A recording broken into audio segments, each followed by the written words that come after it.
Kalau yang tanggal 30 tadi yang abang bilang itu atas laporan siapa dan panggilan apa sih bang? Ya baik begini, jadi di tanggal 30 April 2025 klien kami dipanggil untuk dimintai keterangan pada tanggal 14 Mei 2025. Itu sesuai dengan laporan dari rekan sejawat kami ya, Bang Fahmi Bahmid ya nama beliau. Itu terkait tentang Undang-Undang Nomor 8 Tahun 98 tentang konsumen dan Undang-Undang 17 Tahun 2023 tentang kesehatan. Ya, sebagaimana yang dimaksud di dalam pasal 8 junto pasal 62 di Undang-Undang Konsumen dan kemudian pasal 138 junto 435 di Undang-Undang Kesehatan. Ya, jadi kalau berbicara soal Undang-Undang Konsumen, ya ini rekan-rekan media harus paham itu berkaitan dengan delik aduan. Ya, saya tidak tahu apakah Bang Fahmi ini ada pernah ya memakai atau membeli produk kosmetik di Glavitsa ya milik klien kami. Ya kalau memang benar pernah beliau membeli dan memakai produk kosmetik, ya kedudukan hukum beliau sudah tepat ya untuk membuat laporan seperti itu. Itu hanya tentang kedudukan hukum. Itu harus jelasin ya. Belum tentang pembuktian seperti itu. Nah, kalau kemudian tentang Undang-Undang 17 tahun 2023 di pasal 138 ayat 2 dan 3 dan junto 435 itu tentang sediaan farmasi. Yaitu tentang izin edar. Kaitannya adalah turunannya PP 28 tahun 2024 dan turunannya adalah peraturan BPOM nomor 21 tahun 2022 tentang notifikasi. Nah, artinya di situ tentang bahwa klien kami telah menyimpan, mengkonsumsi atau mengedarkan, mendistribusikan sebuah sediaan farmasi yang tidak memiliki izin edar sebagaimana peraturan BPOM nomor 21 tahun 2022. Boleh dilaporin, tapi pembuktiannya nanti seperti itu ya. Tapi saya jelaskan bahwa itu terkait kosmetik. Kalau klien kami dilaporkan, kalau saya dilaporkan tidak mungkin karena saya tidak punya kosmetik. Ya artinya kalau ada orang lain yang melaporkan seseorang terkait sediaan farmasi, yaitu berkaitan dengan 138 pasti tentang izin edar. Ya itulah notifikasi. Tapi kalau ada orang yang membeli ya sesuatu produk dan kemudian dia merasa dirugikan, itu pasti tentang Undang-Undang Konsumen. Nah, saya pastikan seseorang itu boleh melaporkan seseorang yang lainnya karena dia sudah jadi korban. Nah, ketannya seperti itu ya. Yang lain? Bang, berarti bisa ditegasin kalau sebenarnya yang melaporkan itu bukan dari konsumen ya Bang, melainkan dari Bang Fahmi sendiri ya Bang?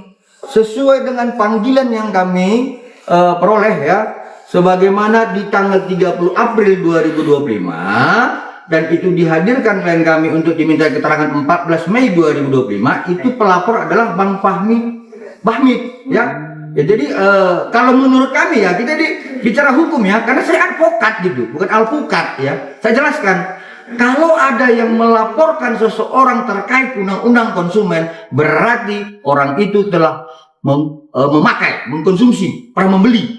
Ya kita akan tanggung jawabkan itu gitu loh. Kalau memang benar seperti itu ya, seperti itu. Bang, apa ini berarti secara tidak langsung memang sengaja untuk menyerang tenaga gadis kan seperti apa Bang? Seseorang itu berhak untuk melaporkannya, tapi kalau misalnya ada yang melakukan penyerangan secara negatif dan menyudutkan klien kami agar klien kami hancur, kita buktikan secara hukum. Ya jadi begini, saya kan sering mengatakan kalau advokat itu harus berbicara fakta hukum, peristiwa hukum. Jadi kalau kemudian rekan-rekan media sekarang bertanya apakah dengan sengaja menyerang, nanti kita buktikan seperti itu ya. Nah, Abang sendiri baru mengetahuinya kapan nih Bang kalau memang ternyata dia yang melaporkan dia sendiri? Soal laporan itu saya nggak tahu kapan disampaikan, tetapi panggilan kepada klien kami itu dilayangkan kepada kami sekitar awal awal Mei ya, seperti itu, karena suratnya itu tanggal 30 April 2025. Nah, seperti itu ya. Mungkin setelah itu ada pemanggilan lagi Bang selanjutnya? Ya, sebagaimana yang saya sampaikan sebelumnya, kami kan advokat. Ya, jadi harus patuh dan taat terhadap ajas hukum. Kalau kemudian secara ketentuan hukum acara kami dipanggil dan klien kami itu nanti tidak terlampau sibuk dalam profesinya ya. Ini sekarang kan klien kami sedang melakukan treatment ini. Nanti jangan dia salah-salah bedah, nanti rusak lagi wajah orang, itu kan. Nanti kami akan hadirkan kalau ada panggilan resmi. Seperti itu. Berarti sampai sejauh ini belum ada pemanggilan resmi ya bang? Secara resmi kami belum mendapatkan panggilan yang kedua ya. Yang kemarin hanya panggilan pertama. Seperti itu. Dan itu pelapornya adalah bukan konsumen ya bang? Ya, jadi seperti yang saya sampaikan tadi, pelapornya seharusnya itu kan kalau dikaitkan dengan undang-undang konsumen itu harus orang yang memakai. Tetapi ini pelapornya adalah rekan sejawat kami, Abang Da Fahmi Bahmid. Ya, satu azas hukum yang harus kita pahami ada yang namanya lex specialis derogat lex generalis. Oke? Tetapi turunan dari lex specialis derogat lex generalis ada namanya lex spesialis sistematis. Nah, ini saya nggak jadi kuliahi mahasiswa semester 5 dan semester 6 gitu loh.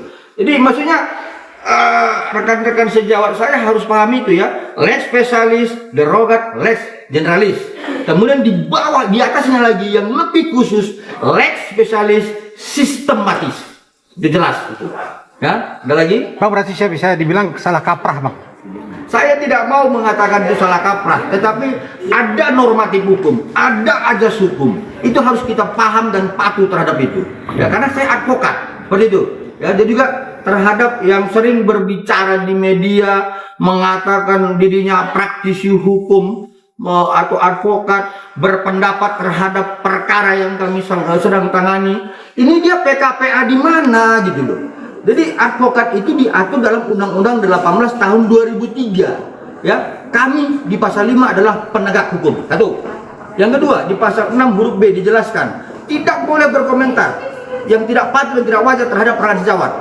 Kemudian di pasal 14 15, ya, saya sebagai kuasa hukum di dalam perdata dan penasihat hukum di dalam pidana dari klien kami Dr. Reza dan Dr. Altobah Mufid bebas berpendapat di dalam pengadilan, di luar pengadilan, sebagaimana di pasal 14 dan pasal 15 Undang-Undang 18 tahun 2003. Nah, yang lain itu siapa? Ya, mereka berpendapat begini, begini, begini. Kalau kami bersama Bang Fahmi Bahmid, wajar dong diatur dalam pasal 14 dan pasal 15 Undang-Undang 18 tahun 2003 berpendapat terhadap perkara yang sedang kami tangani gitu loh. Tapi kalau ada rekan-rekan sejawat yang lain yang mau berpendapat terhadap perkara ini, objektif dong. Jadi jangan berbicara menurut saya, penerawangan saya, ini kan kayak dukun gitu. Nah, jadi janganlah gini, jangan berpendapat sesuai keinginan masyarakat gitu. Kita advokat itu luruskan. Di pasal 5 kan kita penegak hukum. Kalau masyarakat salah, luruskan dia. Jadi jangan sepertinya gini, dilarang gitu advokat mempromosikan dirinya secara berlebihan, dilarang itu. Ya, jadi di mana dia berada, ya tolonglah organisasi advokat ini dilihat supaya nggak liar ini gitu. Jadi kalau kami di pasal 14 dan 15 Undang-Undang Advokat jelas bisa berpendapat terhadap perkara yang ditangani. Kalau ada yang berpendapat yang lain silahkan, tapi objektif, ya, jangan mengiring. Sepertinya kalau netizen ngomong ke sana dia mengikut. Ini kan kayak seperti ngikuti kemenangan gitu loh. Jadi janganlah, jangan ini menciptakan pro kontra di masyarakat, janganlah. Ya, ini klien kami juga sudah jadi korban, kasihan klien kami. Ya, seperti itu. Bang, kondisi dari Dokter Reza sendiri saat mengetahui beliau ternyata dilaporkan oleh Bang Fahmi sendiri, gimana Bang? Ada omongan nggak Bang? Kekhawatirannya beliau gitu. Nah, jadi begini, karena itu dilihat, ini klien kami ini kan begini.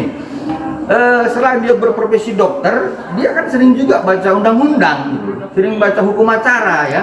Jadi dia lihat bahwa yang namanya delik aduan begini, yang namanya delik umum seperti ini, dan dia lihat undang-undang kesehatan. Emangnya aku Bang pernah nggak mendistribusikan satu sekian farmasi yang tidak berdasarkan izin edar notifikasi dari Badan POM? Ya, coba lihat, kami periksa dokumennya. Ya, ternyata tidak ada. Tapi ketepatan ya, di samping saya ini legal corporate ya, yang menangani tersangka khusus itu, tolong Mas Dede dijelasin, ada nggak kita mendistribusikan satu produk yang tidak memiliki izin edar? Seperti itu. Yang jelaskan sama sekali tidak ada. semua produk yang kita edarkan atas izin BPOM. Oke, jelas ya? Oke. Ya, selain beliau, saya juga periksa dokumennya gitu loh. Jadi kalau misalkan ada tadi rekan-rekan media mencari kesalahan dan sebagainya, nanti kita buktikan. Ya, lama-lama saya sudah gemas juga gitu. Ini klien saya sudah baik-baik, ya, iya jadi korban, terus dicari-cari kesalahan. Ini saya juga karena kami nggak terima juga. Ya, kami akan tetap mempertahankan kedudukan hukum klien kami. Itu intinya. Bang, Saya orang Medan. Oke bang. Bang, berarti ada pendugaan penghinaan publik bang. Sudah pasti saya melihat seperti itu, ya. Jadi saya katakan, kalau saya sebagai kuasa hukum dan penasihat hukum dari Dr. Reza Gladys dan Dr. Atubah Mufid bebas berpendapat, ya, terhadap perkara yang kami tangani sebagaimana pasal 14 dan 15 Undang-Undang Advokat. Begitu dengan beliau, ya, Bang Bahmid, karena dia sedang menangani perkara yang sedang kami hadapi bersama. Tapi yang lain ini, nah ini kan menggiring opini gitu loh. Nah, jadi menciptakan sebuah pendapat yang tidak objektif berdasarkan penerawangan saya, berdasarkan pendapat saya. Emangnya dia PKPA di mana gitu loh? Aneh, ya. Jadi kalau membuat legal opinion itu jelas dasar-dasar hukumnya gitu. Ya itu harus jelas saya sampaikan seperti ini, ya. Lagi? Bang, memang ini pada akhirnya udah habis akal habis cara. Nah itu dia, kan saya bilang saya anak Medan. Kalau anak Medan ini kan banyak cara, banyak strategi. Karena kami itu belajarnya itu bukan belajar lobby, kami belajar jelas gitu ya. Jadi mulai normatif hukum, mulai ajas hukum. Ya satu lagi ya tentang nulum delictum nulla possessione perfidia dan lega penalih, pahami kalian itu. Kalau nggak paham itu selesai. Jangankan memahami, menyebutkannya mungkin nggak bisa itu. Ya, jadi ada ajas hukum. Ketika benturan normatif hukum terjadi di bawah, maka pakai ajas hukum. Seperti itu. Bang, kapan sih akhirnya nantinya Dr. Reza sendiri akan speak up bang pada kasus ini? Sampai dengan Dr. Reza itu tidak disudutkan, dicari kesalahannya. Ya, kalau berbicara normatif, berbicara fakta, saya jamin Dr. Reza akan berbicara. Seperti itu. Bang, terkait Wan Prestasi sendiri mungkin sejauh ini seperti apa ya? Nah itu dia. Sidangnya bang. Jadi saya lucu gini. Wan Prestasi itu ya rekan media itu diatur di dalam 1243 KUH Perdata, 2334 KUH Perdata, ya. Kemudian 1320 KUH Perdata. Itu jelas, ya. Pertama, harus ada perjanjian yang sah secara hukum. Yang mana itu diatur dalam 1320 KUH Perdata. Lanjutannya adalah adanya yang lalai dan tidak melaksanakan terhadap prestasi terkait perjanjian itu. Contoh, saya ini, Mas Dede, ya. Beliau ini pinjam uang saya. Posisi saya ini adalah sebagai kreditur. Beliau adalah debitur. Nah, terjadilah perjanjian sepakat dan sukarela. Kemudian beliau tidak bayar. Lalu kemudian saya anggap dia lalai. Ketiga, saya somasi. Keempat, dia tidak indahkan somasinya.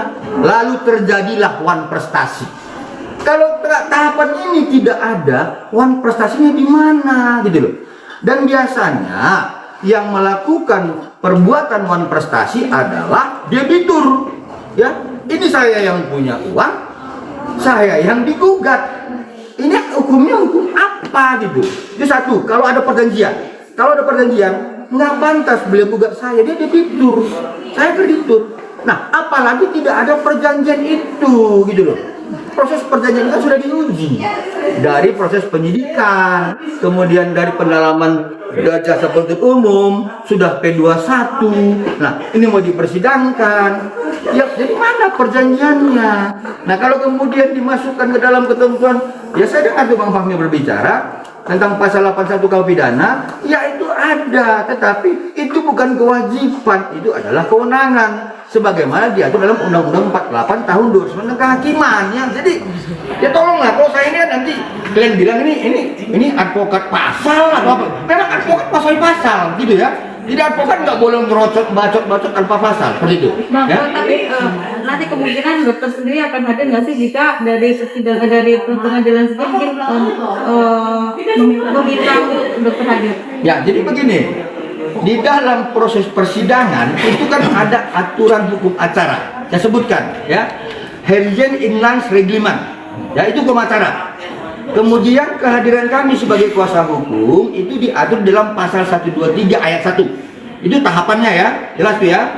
Tapi kalau kemudian lahirlah sebuah produk hukum, Peraturan Mahkamah Agung nomor 1 tahun 2016. Nah, disebutkan di pasal 3, dalam proses perdata itu wajib dilaksanakan mediasi. Rohnya adalah untuk mengadopsi asas demokrasi negara kita. Sebelum bersengketa, musyawarah dulu dong, kan begitu. Nah, kemudian tentang kehadiran klien kami diatur dalam pasal 6 Perma 1 2016. Nah, artinya para prinsipal bisa bertemu ketika untuk menyelesaikan persoalan. Misal nih, klien kami hadir ya dalam proses mediasi karena menghormati Perma 1 2016. Pertanyaannya, dengan siapa dia bermusyawarah? Apakah dengan Bang Fahmi? Nah, lalu apa mau disepakati dengan Bang Fahmi? Nah, kalau begitu kan ngapain klien kami hadir? Tapi kalau penggugat hadir, pasti klien kami akan hadir. Kenapa? Yang mempunyai masalah ini kan beliau, penggugat dan tergugat, bukan klien kami dengan Bang Fahmi. Berbeda ini ya. Jadi harus dipahami ya. Jadi kadang-kadang ini saya ya harus bicara tegas ini ya. Tapi harus bicara tentang fakta hukum, pasal dan sebagainya. Bang, ini kan kondisinya Kaniki sendiri masih ditahan, Bang. Untuk menghadiri mediasi kan sangat tidak mungkin. Berarti kan beliau harus ada pengajuan izin ya. Ini seperti apa nih Bang nantinya? Kalau memang tidak hadir, kan harus ada izin atau harus... Ya, jadi kalau usulan penggugat dapat hadir atau tidak, saya tidak mampu menjawab itu karena urusan saya menghadirkan klien saya. Ya, masing-masing kami itu menghadirkan klien kami. Ya, seperti itu. Oke? Tapi Bang, kalau lewat Zoom bisa kan Bang? Boleh. Itu kan kewenangan hakim mediator, boleh itu. Jadi biarlah nanti hakim mediator tanggal 19 Juni menentukan seperti apa proses mediasinya. Ya, tapi ingat, jangan nanti menganggap ini mediasinya kayak perdebatan. Oh iya, jadi mediasi itu gini loh. Ada hakim mediator. Pertama, dia akan mempertanyakan kepada penggugat, apa sih masalah lo? Kedua, dia akan tanya tergugat, apa sih pendapatnya? Penggugat secara sepihak tanpa ada tergugat untuk mendalami perkara. Kemudian bisa juga hakim mediator mendatangi secara khusus si tergugat untuk mendalami perkara. Lalu kemudian terakhir dia akan menentukan sikap dan memberikan saran kepada penggugat tergugat. Jadi belum ada perdebatan seperti yang kalian lihat di persidangan yang sebelumnya, belum, masih ini mediasi gitu. Ya, seperti itu. Tapi rencana tanggal 19 akan datang Kalau saya datang. Nah, saya tadi kan sudah sampaikan, kalau klien kami datang, dia mau bicara sama siapa? Yang punya masalah nih, kami punya masalah.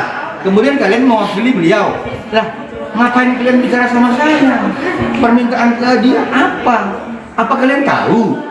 Seperti itu ya. Tapi kalau misalnya saya bermasalah dengan bapak ini, ya kami berjumpa, diketemukan oleh hakim mediator. Seperti itu ya. Kondisi dokter Reza sendiri saat ini seperti apa?